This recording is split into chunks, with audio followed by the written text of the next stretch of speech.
स्वर्ग का हकदार कौन। मरने के बाद स्वर्ग के द्वार पर 4 व्यक्ति खड़े थे।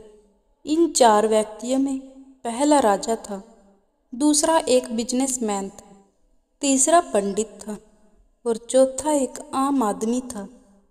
किसी को यह भी नहीं पता था कि स्वर्ग के अंदर कौन प्रवेश कर पाएगा और कौन वहां से वापस लौटा दिया जाएगा।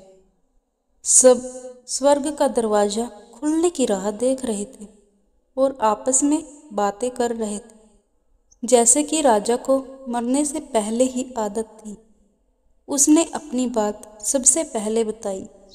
राजा ने कहा, मैं बहुत प्रख्यात राजा हूँ। मैंने धरती पर बहुत नाम कमाया है, इसलिए पूरी संभावना है कि मैं ही स्वर्ग में जाऊंगा। फिर व्यापारी ने अपनी बात सामने रखी। वह बोला, मैंने धरती पर खूब धन कमाया है और उस धन से मैंने सैकड़ों लोगों की मदद की, इसलिए मैं ही स्वर्ग का हकदार हूँ। अब बारी थी पंडित की, तो पंडित ने मुंह खोला और सबको यह कहा, चाहे जो तुम सोच लो, लेकिन यह बात तो तय है कि स्वर्ग के दरवाजे खुलेंगे तो मेरे लिए ही। सब जानते हैं कि पंडित दिन रात भगवान को याद करते हैं, इसलिए स्वाभाविक है कि स्वर्ग में पंडित का स्वागत किया जाए। जब सबने अपना अपना पक्ष रख दिया, तब सबकी नज़र उस मजदूर पर थी जो चुपचाप अपनी नज़रें नीचे झुकाए बिना कुछ बोले वहीं पर खड़ा रहा। स्वर्ग का दरवाजा खुला। वहां पर एक देवदूत आकर खड़ा हो गया। देवदूत के हाथों में एक पुस्तक थी जिसमें इन सभी के कर्मों के बारे में लिखा हुआ था। देवदूत ने सबसे पहले राजा को अपने पास बुलाया और उसको पूछा, तुम बताओ, तुमने अपने जीवन में क्या अच्छे कर्म किए हैं। मैं उन्हें इस पुस्तक में देखकर फैसला करूंगा कि तुम्हें अंदर आने देना है या नहीं।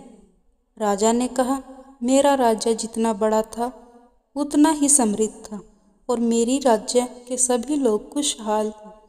सभी बड़े आनंद से रहते थे। मैंने उन्हें कभी भी किसी चीज की कमी नहीं होने दी। यही मेरे अच्छे कर्म हैं। देवदूत ने अपनी पुस्तक में देखा और देखने के बाद राजा से कहा, तुम सच बोलते हो। तुमने अपने राज्य की प्रजा को बहुत ही सुखी रखा था, लेकिन तुमने अपने राज्य की सीमा बढ़ाने के लिए जितने युद्ध किए थे, उन युद्धों की वजह से हजारों सैनिकों ने अपनी जान गंवा दी थी। उन हजारों सैनिकों के परिवार के दुख का कारण तुम बने थे, इसलिए तुम स्वर्ग में नहीं आ सकते। अब बारी थी व्यापारी की। व्यापारी ने जब देवदूत से पूछा कि तुम्हारे अच्छे कर्म क्या है, तब व्यापारी ने उससे कहा, मैंने सैकड़ों लोगों को खाना खिलाया है, कई आश्रमों में दान किया है, कई निराश्रित लोगों के लिए घर बनाकर दिया है। यह मेरे अच्छे कर्म हैं। देवदूत ने फिर अपनी पुस्तक में ध्यान से देखा और देखने के बाद व्यापारी से कहा, तुम्हारा कहना भी ठीक है कि तुमने बहुत दान धर्म किया है, लेकिन यह दान धर्म तुमने जिन पैसों से किया है, उन पैसों को कमाने के लिए तुमने न जाने कितने झूठ बोले हैं, कितनी हेरा फेरियाँ की हैं और कितनी मिलावटें की हैं, इसलिए तुम स्वर्ग में नहीं आ सकते। जब पंडित से यही सवाल किया गया तो पंडित ने बड़े ही आत्मविश्वास के साथ कहा, मैंने अनगिनत लोगों को ज्ञान दिया है, हजारों यज्ञ पूजाएं की हैं और दिन रात भगवान का जाप किया है। इससे अच्छे कर्म और क्या ही हो सकते हैं।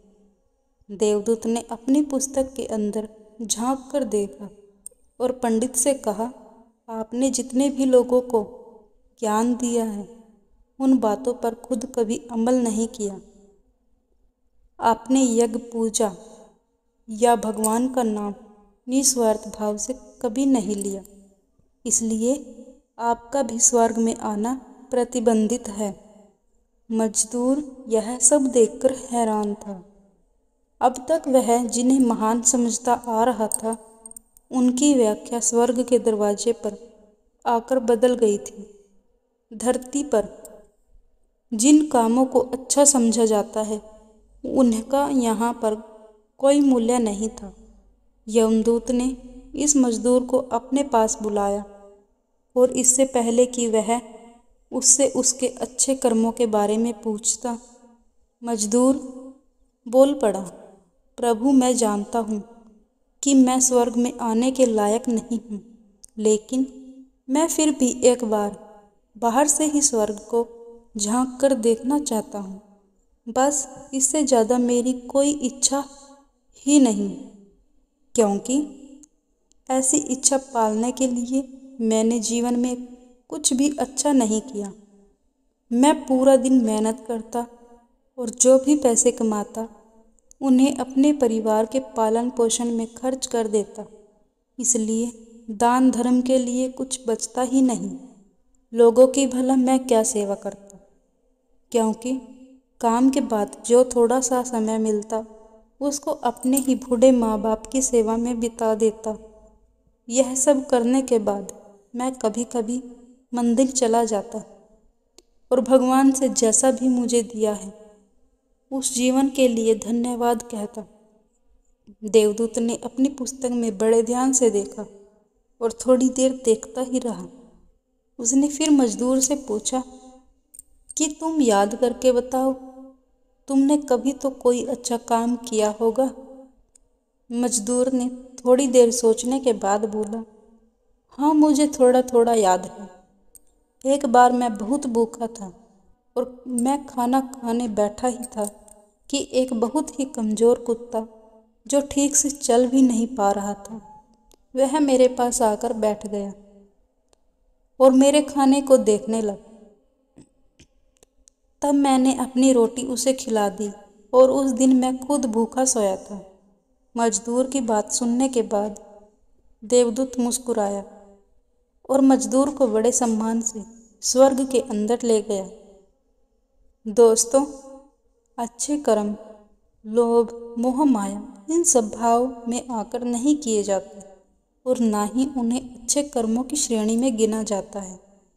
निस्वार्थ भाव से किया गया एक ही अच्छा कर्म आपके जीवन के सारे पाप धोने की शक्ति रखता है।